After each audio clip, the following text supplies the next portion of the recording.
Welcome to the Aaron Roussos podcast. This is episode 5, Anxiety Uninstalling Program. And while the first 4 episodes, we have to cover all this stuff. I need you to understand where I'm coming from. I need you to know what's possible. Now, there's a guy, which you probably know his name. You probably know what he's most famous for. His name's Thomas Edison.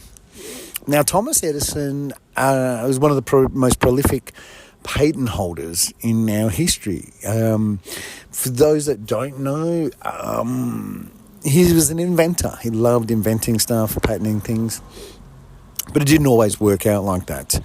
So Thomas was in school, and he came home from school as I think he was about a 10-year-old, and he came home from school and gave his mum a letter. His mum opened the letter and she started welling up with tears and he said, "Mum, what does the letter say?" Because he couldn't read. And she said, it says, "Dear Mrs. Edison, your son is a genius. We do not have the faculties or the facilities at this school to train such a genius or to match his wit. Could you please keep him home, get him some specialised help because he... definitely we need to give him more, and here he's not where that is." So this young Thomas Edison had been told by his mum that he was a genius. That's all he knew. And so he actually believed it, and he started inventing, and he did stay home for the rest of his time, and becomes the prolific patent holder and invents the light bulb. What an amazing accomplishment. Everyone, we're still using it today. And so, fascinating stuff. The guy, and while, people that know him or talk about him or whatever say he was a little bit, like if now looking back with hindsight, the old literature, they said that it was a little bit like... withdrawn, not so social. It was just like being on the spectrum with autism and stuff like that. So he goes on and has this amazing life, and his mum passes away, and he was obviously very close with his mum and always was and always had, and never ever, they had a beautiful bond, and he went back to clean his mum's house out 63 years later after he initially got the first letter. The only letter, sorry. And he found the letter and he sat down in his mum's chair and he proceeded to read it, and he couldn't believe it. That letter said, "Dear Mrs. Edison, your son is retarded. He doesn't have the ability to learn. He will never amount to anything. Don't send him to school and waste our time anymore. He will be institutionalised," or da-da-da, to that effect. And so the reason why I'm telling you that is because when I found that out, and I then tested how powerful a belief is. So the way I would test it was I would put that same belief into people that I was working with in my career, people that I liked, you know what I mean? And I'll tell you the result of my test, okay? One guy came to me, never had a job before, and I instilled this belief, and he kept picking up more than most people would in learning new skills and new areas and new sections. So he went through... I was in a convention centre. He went through all the sections in the convention centre, supervisor, barman, stores, making coffee, and he just became a thing. And, with this belief, he was just unstoppable. And I sort of lost contact with him after I finished my contract there after 3 years. And 10 years later, I get a message from him on Facebook, and he said, "Where are you?" And I said, "Look, I'm just in Adelaide, but I'm visiting. I'm not staying here." And he goes, No, I'll be there on Monday. I said, "Cool, we're..." Picked him up from the airport, international. He had a bike. And I said, "Oh, what are you doing, mate?" He said, "Oh, I'm riding from Adelaide to Darwin on a push bike." I was like, what? Who does that? Who does that? So I dropped him off at the hotel. I said, oh, you want a hand to make the bike? And yep, so we took the bike back to my garage and put it together. And so we go for dinner. He takes me out for dinner in a beautiful restaurant. And we're, one bottle of wine down.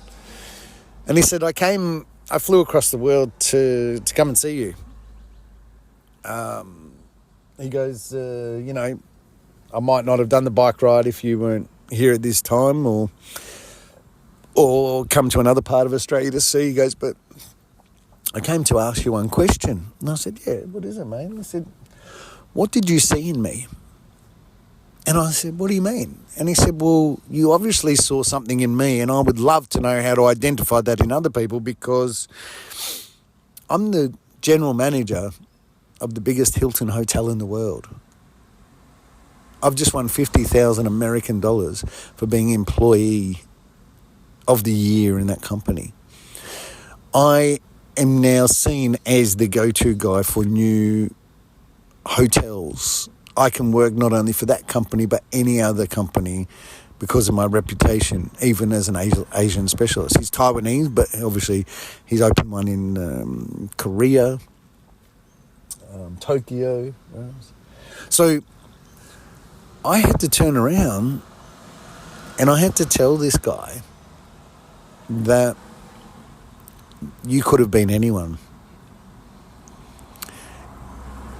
I told him the story about Thomas Edison. I told him about the belief and how you instill beliefs in people, and how he was one of the very first that I was going to test this belief theory on. And he laughed because he said, it's funny because I do it to other people now. So instinctively he knew that it was something about that belief, and now he's got lots of staff under him and he's installing that, and they're having fantastic lives and having belief in themselves and going on.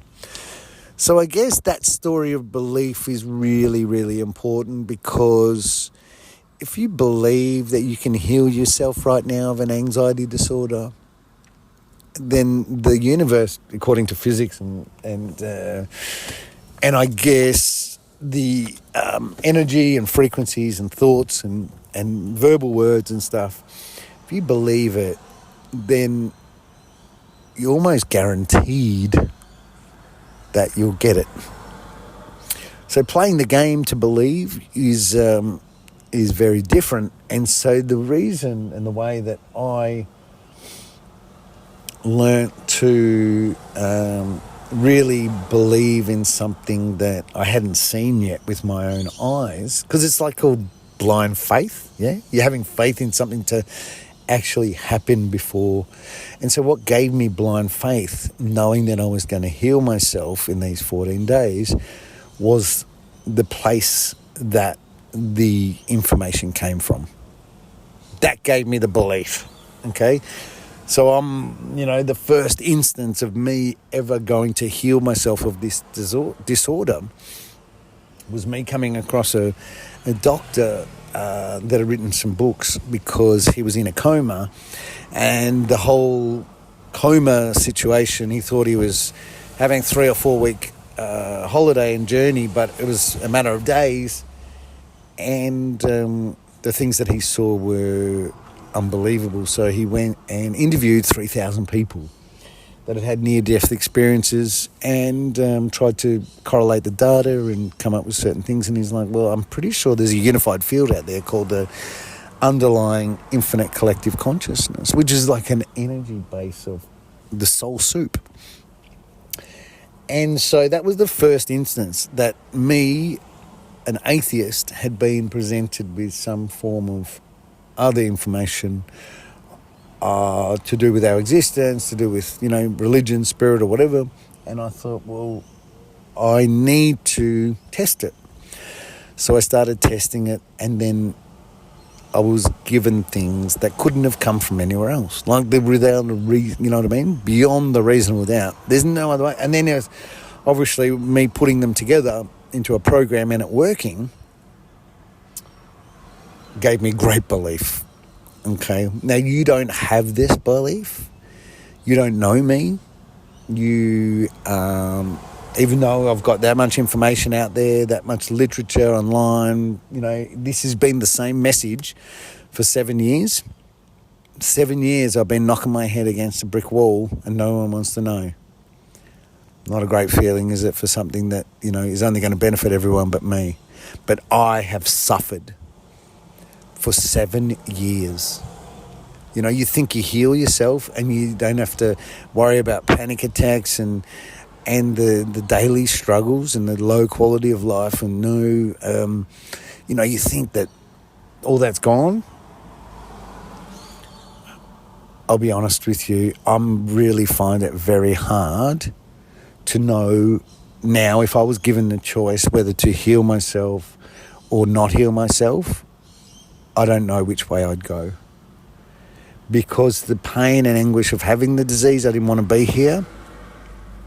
And the pain and anguish of trying to give this to you all and no one not wanting to know, and me being labelled as the crazy person, the person that has no idea, even though I've got all the proof, I've got all the data, it can be tested, I've got fucking witnesses, I've got everything, but no one ever wants to have that first conversation.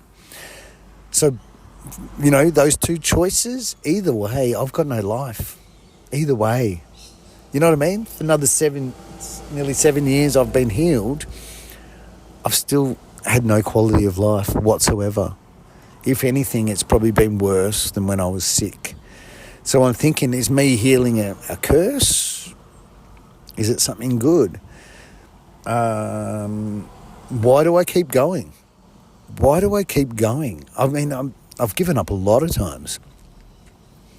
And I can't leave it for some reason. And I think it's just because I care.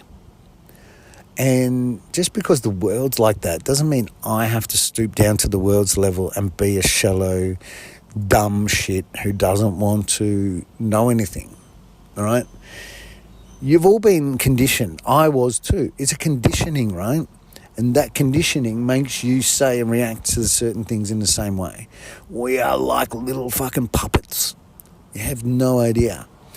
So many a time I've gone, that's it, dropped it. I don't want nothing to do with you anymore. I've told the universe, you're fucked.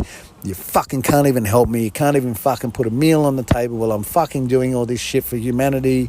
What's the fucking point? Get fucked. Fuck off. And I go back to my other life and nothing happens. Nothing works. I get blocked, I get bullied at work, I get all these things, and it makes me get back onto this path. The amount of courage, I don't think anyone's been through the amount of courage of what I've had to do to get to where I am right now speaking to you. So I can't give it up. I can't move on with life. I can't just go on and fucking have a normal life, right? I've been fucking held to a task. And I thought, I'll heal myself. Yeah, it's all happy days. It's, it's time to get back to life and experiencing and do all this sort of stuff. But I can't. And so we need, so I guess what I'm saying is I go through fluctuating times. I'm like, yeah, like now I'm really, when I see the information and I know how I can help you and all that, and I get really excited. And then I will, like yesterday I had a really, really bad day. I posted something about an anxiety disorder on a site and it just disappeared straight away. The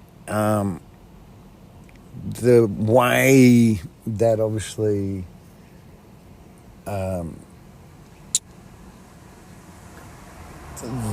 the uphill battle is too much, right?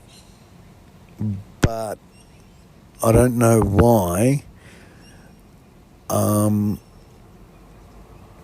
don't know why I keep going. And I think it's not that I don't know why. It's that I've got no choice. So, yeah, it's been 7 years, and, yeah, I'm not, obviously not the smartest tool in the shed, but I'm still a human. I'm still a man, and obviously working out how or why the universe won't let me give this up. And I'm just like, do you know what I mean? I worked with the Creator to get this for you. And now I'm like, why won't you let me deliver it? And I keep getting answers, and the answers are that you have been conditioned, you are not ready, you have been brainwashed, you had 2,000 years of not being ready for not having any discoveries as far as this goes. So I can understand it. And that's why I got to the stage where now I'm just like, you know what? It goes on my website, all the programs, all the information, all the checklists, all the do's and don'ts, everything that I did, everything that I've done with others, it's all there. And then there is one part of healing that doesn't matter what disease you have or what you have, you have to want to heal. You have to be ready. You have to be like, oh, yeah, right, I fucking had enough. I want to fucking fix this. And so hopefully by having this as a remote thing online where you can come along when you're ready, because, yeah, you're going to come along and you're going to go, I fucking had enough. That's it. I'm ready. That's when I was ready. I had to get a little bit of annoyed, a little bit angry. And so you're going to be coming along, you're going to have that same thing. You're going to go, yeah, it's a little bit now. I've had enough. And you'll take the information from the website, you'll study it all, you'll set yourself up for 14 days, and you'll go on this journey. Everything will be provided to you that I did and that I've done with other people. I'll be honest with you, there is going to be a difference between you doing this yourself and me moving into your house and doing it for you. And I think it's probably more important for you to do this yourself, because then, you know, you're going to get the most immense form of satisfaction when you know that you've learned how to cook all this, you've learned how to do all this, you've learned the whole program, and then you've executed 14 days, and on the other side, you have healed your anxiety disorder beyond a reasonable doubt. And that's the way this is going to roll. You need to be able to get to the bottom of it yourself. This is not a program where I guess in the past, right? Let's be honest. In the past, you've gone to a doctor, you've gone, I've got this, and he's gone, yep, take this pill, do this, and blah, blah, blah, and off you go. Very trusting of you. You've even taken the shit without even knowing what's in it. You know how many medications and how many ingredients, compounds and everything that you've ingested, you have no idea. It could be arsenic. But you've taken it because you've been instructed to by a professional. You don't even know that professional. He doesn't give a fuck about you either, right? But you've done it. And now I'm offering something natural, risk-free, complimentary, and everyone's like, oh no, fucking won't do that. Get fucked, will you? Hey? How's that for irony? Huh? You've just been caking, you've eaten foods, all this shit, all this stuff that's just totally fucking with who you are and your health. And then someone comes along who's got something natural, risk-free, and you're like, oh, no, man, I can't do that. So that's why it's online. That's why it's up to you. You learn, you rise, you execute, and you heal, okay? If you do that, it's going to open a lot of things up, because you're going to go, wow, what else is not true? And let me just say, there's lots of things. What are some of the things that, we're talking about 14 days. So some of the things with the program, the biggest thing by far is the diet, okay? Being able to get that, cook all of that food, you're basically, I'll be honest with you, I tell people it's like force feeding a chicken. You know when those chickens are on the line and then every hour they just drop all the food in? It's like that. You like get up, breakfast, hour later, CBD, hour later, juice, elixir, lunch, smoothie. It's just bang, bang. Almost every hour, an hour and a half, you're taking something. You're force feeding yourself and boosting that immune system.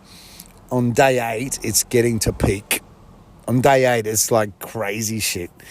You basically, you feel it. Your cognitive, your body, you can't explain it until you do it. So the food is a big part of it. Organic is a big part of it.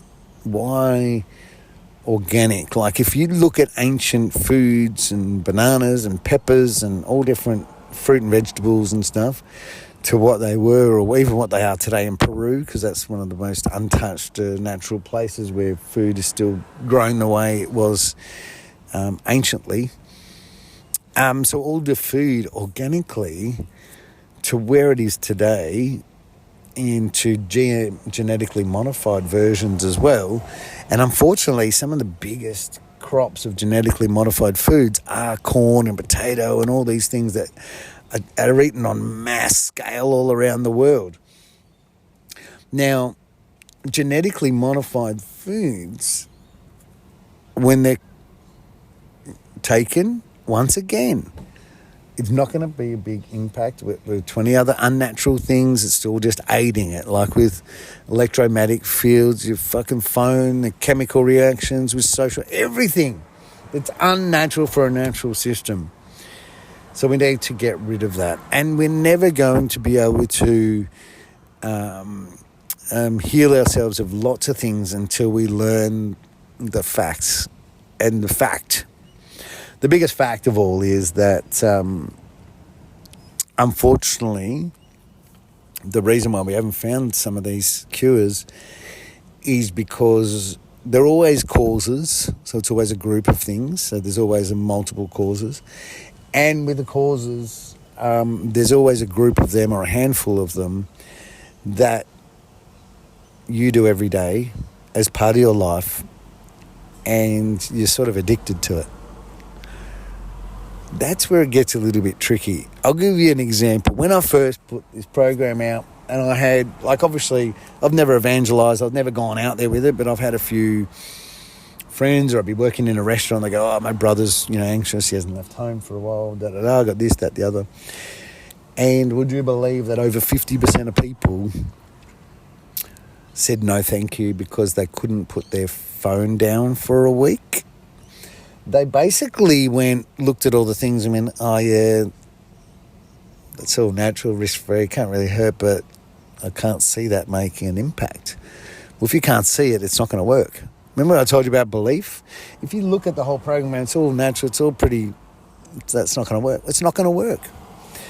I don't know how else I can explain this to you. I don't know, there's only so much, if you're ready, you're ready. At the end of the day, if you've got enough intelligence to be here, if you're ready, you're ready. Okay? Like I was. You know what I mean? Before that, I was never ready. So this place is only for people that are ready. If you're not ready, you don't want to heal yourself, you can't believe this stuff, you're not worthy, you don't think, fuck off. It doesn't really... I'm not here to try and convince you to ram something down your throat, to try and fucking make you believe something. I'm living proof, right? I'm a person. I'm fully accessible. You can ask me questions. You can do whatever. I've got my medical records when I'm sick. I've got my medical records now. Like, at the end of the day, if you don't want to try something that's completely risk-free, that's got no, you've got nothing to lose whatsoever, then you've got to really, if you still want to reject that, then you've got to think in your brain, where's that coming from? Where's the conditioning come from that makes me not open to possibilities of a better life? That's what you need to think yourself. When you're rejecting something, right, and most of the time because of history, we've rejected stuff because it's too good to be true. And this could be seen as being too good to be true, but let's think about it, right? If we are always closed off to every time something comes along that's too good to be true, then there was something that was legit, then we're never going to be moving forward as a race. If we, in turn, are open to everything that is presented to us, but then we find out further information and then we can decide on whether we want to take it on board, then we've left ourselves open to some magic.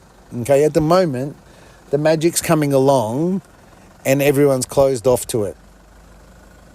And the powers that be, the pharmaceutical company, they all know this. They all know that we're slow moving, we don't like change, we're conditioned to be sick. Like, they know all of this stuff already, right?